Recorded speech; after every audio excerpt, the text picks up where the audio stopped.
لیے رہنمائی فراہم کرے گی. حاضرین محترم، قیامت تک آنے والی خدا کی دلیل اور حجت قرآن ہے، اور اس میں رکھ دیا کہ اب جو بھی صحابیت کی دلیل مانگے تو یاد رکھنا ابو بکر کی صحابیت کی دلیل، صحابیت کا اعلان خود رب نے فرما دیا ہے.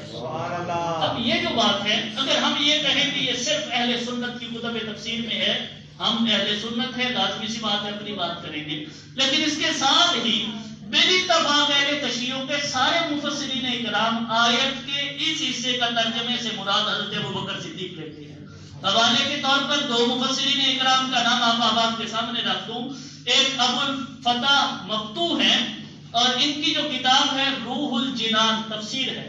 یہ اس دور کے مفسر ہیں اہل تشریع کے، جو دور حضور غوث الاعظم کا دور ہے، جو دور حضور خواجہ غریب نواز کا دور ہے، جو دور حضرت شہاب الدین سہروردی کا دور ہے. یہ اس دور کے مفسر ہے. آپ اس میں لکھتے ہیں اذ یقول لصاحبہ ہوا ابو بکر صدیق رضی اللہ تعالی عنہ. یہاں جو مطلب لیا جا رہا ہے یقول لصاحبہ کا، فرمایا اس سے مراد صرف ذات حضرت ابو بکر صدیق رضی اللہ تعالی عنہ. دوسری تفسیر ہے المیزان، لکھنے والے ہیں آیت اللہ طباطبائی، اہل تشریع کے بہت بڑے مفسر ہیں. اب آپ اس کے ساتھ ایک لفظ کا اضافہ کرتے ہیں، اور ان کی جلد دوم ہے جس کے اندر اس حدیث کے اس آیت مبارکہ کی تفسیر بیان فرماتے ہیں اذ یقول لصاحبہ. اس کا جو مصداق ہے نا وہ حضرت ابوبکر صدیق ہے قطعیٌ. یہاں یہ لفظ کا اضافہ کر کے فرماتے یہ ہے قطعی، کوئی یہ بات نہ سمجھے اس سے کوئی اور صحابی مراد ہے. اس سے مراد صرف اور صرف ذات حضرت ابوبکر صدیق رضی اللہ تعالیٰ عنہ ہے. حضرت محترم، کسی بات کا انکار کرنے کے لیے دلیل چاہیے ہوتی ہے. اب دیکھیں، ایک ہے نص قطعی. نص قطعی کا انکار کرنے والا کافر ہے، نص قطعی کا انکار کرنے والا دائرہ اسلام سے خارج ہے. نص قطعی کیا ہے؟ نص قطعی رب کا حکم ہے. نص قطعی کیا ہے؟ نص قطعی کلام اللہ ہے. نص قطعی قرآن مجید ہے. اب جس نے قرآن مجید کا انکار کیا وہ دائرہ اسلام سے خارج ہے. جس نے قرآن مجید کا انکار کیا اسلام سے وہ خارج ہو چکا. کیوں؟ اس نے کلام اللہ کا انکار کر رہے ہیں، اس نے رب کے حکم کا انکار کر دیا ہے. اب جب صحابیت حضرت ابوبکر صدیق کی بات آتی ہے نا، جو شخص حضرت ابوبکر صدیق کی صحابیت کا انکار کر رہا ہے وہ صحابیت ابوبکر صدیق کا انکار نہیں کر رہا بلکہ نص قطعی کا انکار کر رہا ہے. وہ کلام خدا کا انکار کر رہا ہے، وہ رب کے حکم کا انکار کر رہا ہے. جو رب کے حکم کا انکار کرتا ہے وہ اسلام سے خارج ہے.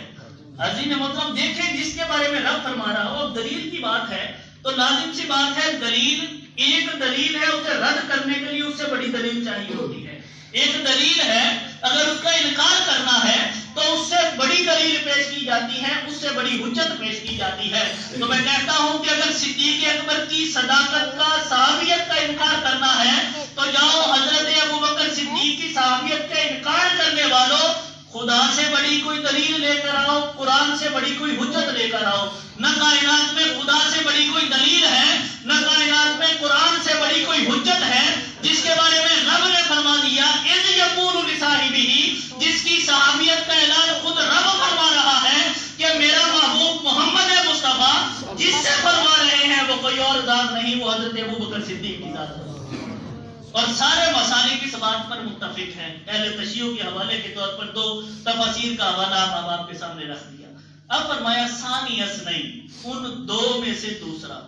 بڑی تفصیل طلب اور تفصیل طلب یہ بات ہے، اس پر صرف دو باتیں کر کے آگے چلوں گا.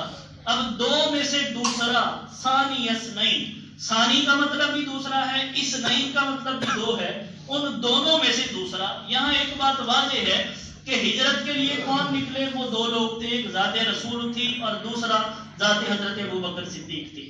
اب یہاں ثانی سے مراد اولیت کے ضمن میں آتا ہے. اب اگر ثانی اثنین میں پہلی بات کو لیا جائے تو یہاں اولیت کے ضمن میں کون آتا ہے؟ اب یہ کہا جائے کہ حضور علیہ الصلوۃ والتسلیم سے زیادہ اولیت والے ابوبکر صدیق ہے، نعوذ باللہ، ایسی بات نہیں ہے. اولیت میں، مقام اور مرتبے میں بعد خدا بزرگ ہوئی. قصہ مختصر یہ اعلان ہے کہ خدا کے بعد کائنات میں جو بزرگ و برتر ہستی ہے وہ ذات رسول صلی اللہ علیہ وآلہ وسلم کی ہے.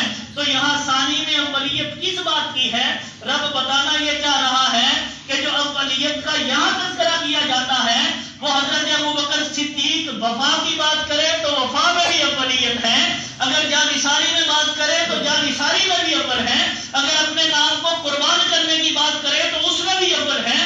الغرض ہر حوالے سے دیکھا جائے تو اگر مخلوق میں صحابہ اکرام میں جو سب سے بڑی اولیت اس وجہ سے حاصل ہے کہ اپنا سب کچھ ذات رسول پر قربان کر دیا، وہ ذات صدیق اکبر کو حاصل ہے۔ اور اگر اس میں دوسرے ضمن پر بات کریں تو اگر یہاں دو میں سے دوسرا سے مراد حضور علیہ الصلوۃ والتسلیم کی ذات لی جائے، ثانی مراد ذات لی جائے، تو پھر ہمیں جانا پڑے گا غار حرا کے اس منظر کی جانب جب امام الانبیاء صلی اللہ علیہ وسلم کو ساتھ لے کر حضور علیہ الصلوۃ والتسلیم کے یہ محبوب غلام حضرت صدیق اکبر جب غار کے پاس پہنچتے ہیں تو غار میں پہلے حضور داخل ہوتے ہیں یا حضرت ابوبکر صدیق؟ حضرت ابوبکر صدیق داخل ہوتے ہیں۔ کہا آقا آپ یہاں رکے، میں غار کو دیکھ لوں، اگر کوئی موذی جانور ہے تو مجھے نقصان پہنچائے، ذات رسول کو نقصان نہ پہنچائے۔ اب اس کے لیے جو کچھ بھی وہ اپنے واقعہ تفصیلاً سن رکھا ہے، اشارتاً میں آپ کو بات بتا رہا ہوں کہ وہاں جو کچھ بھی تھا، سر پہ امامہ تھا، کپڑے تھے، جتنے سوراخ نظر آئے ادھر لگا دیے،